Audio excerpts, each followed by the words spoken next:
The tradition of making pottery is sacred to many Native American tribes. Cronkite News reporter Karina Espinoza introduces us to one man who keeps that tradition alive.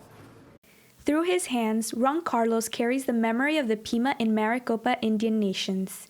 He's been a ceramic artist for 25 years, originally motivated by his mother, who pushed him to keep this ancient art form alive. Clay played a big part in life a long time ago. But over time, with the Americans and the Spanish that came through, they start bringing metal objects and that eventually start replacing clay.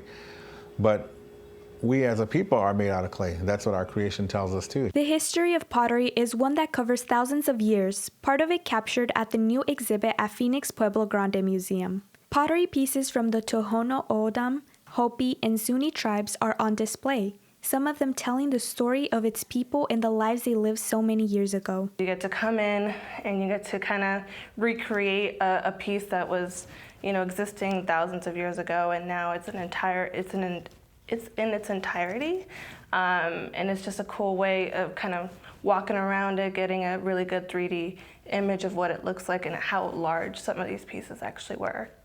These fragments have been found in different parts of Arizona, like Tucson, Phoenix, Casa Grande, and Flagstaff. Museum curator Lindsay Volgo-Teeter says that these kinds of pieces are invaluable to archaeologists. I think it's a really powerful reason, an example of why we need to preserve the objects that are here, because once they're gone forever.